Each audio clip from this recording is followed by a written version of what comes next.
poem Amanda by Robin Kellin.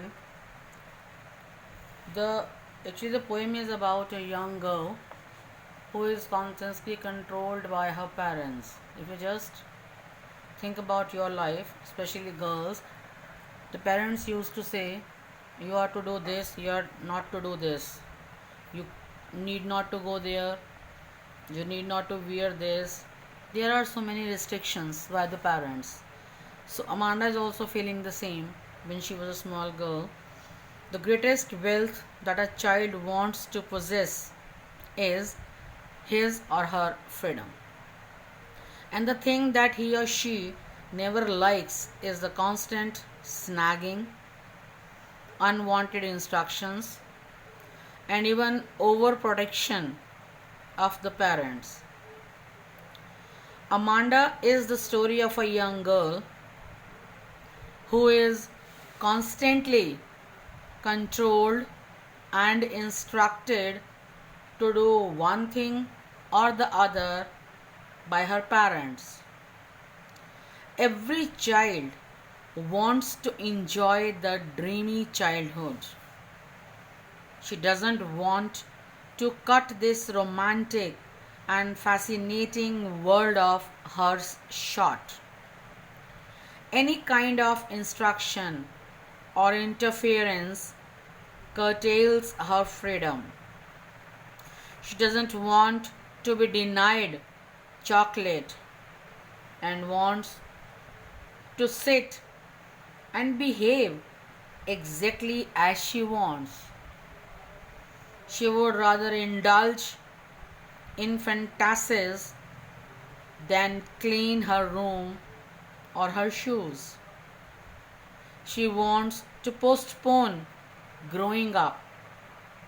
She wants to remain a child for just a little bit longer. If we just talk about the poem, in poem each of the stanzas spoken by her mother follows the rhyme scheme AABA. The last word of the first, second, and fourth lines are the same. On the other hand, the stanzas spoken by Amanda, which she responds, consist of three rhyme lines each. The use of metaphor is used effectively as a poetic device in second, fourth, and sixth stanza. Amanda imagines herself as first as a mermaid, then as an orphan, and finally becomes Rapunzel. I'll let you know what Rapunzel is when we will go through the poem. So let me tell you the summary of the poem. Childhood is a period when children indulge in fantasies. But when they start growing up, their parents expect them to behave more responsibly. Parents start nagging and giving instructions at every step. Children don't want to be instructed and guided by the way their parents want. They feel that their freedom is being curtailed, restricted. If parents keep on nagging, their children escape to the dreamy world of fantasies. They don't want to come out of this fanciful world of so early. Her mother asks her not to do so when Amanda bites her nail.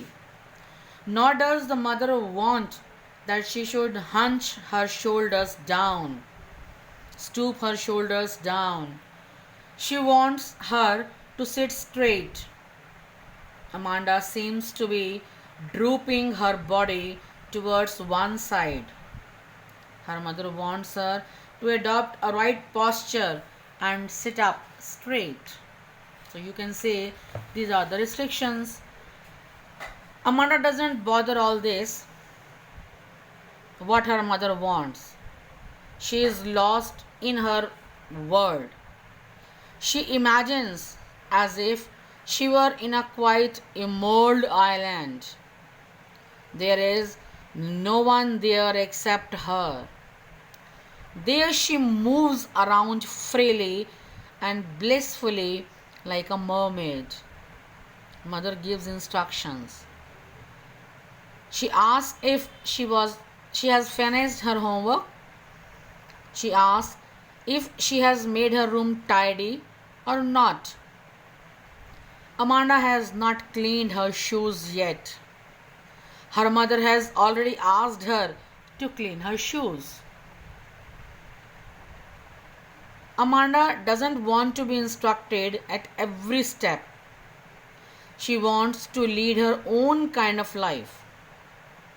She prefers to be an orphan, roaming aimlessly around the streets. She wants to walk over the soft dust with her bare feet.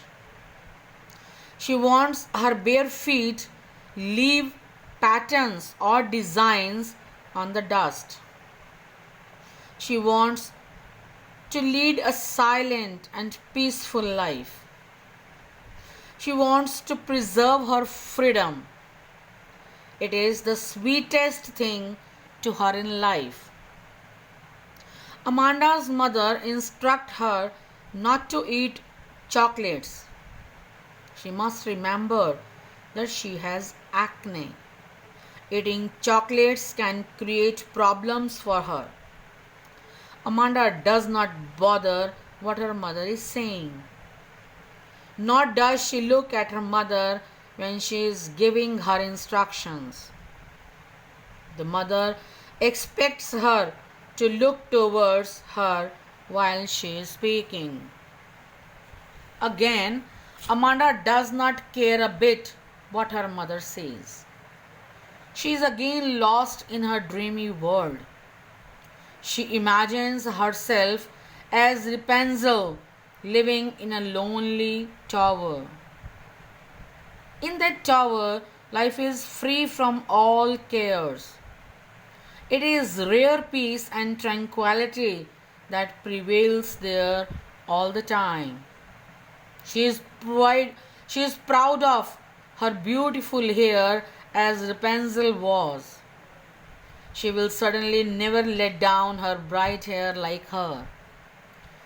Amanda's mother asks her not to sulk or feel unhappy. She feels that Amanda is always moody and keeps on behaving like that. She must stop and feeling unhappy. Otherwise, people will think that Amanda is unhappy because her mother is always nagging her at. And that's the fact.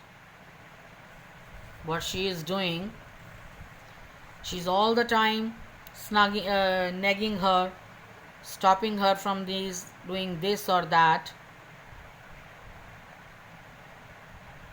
So that's all about the summary of the poem.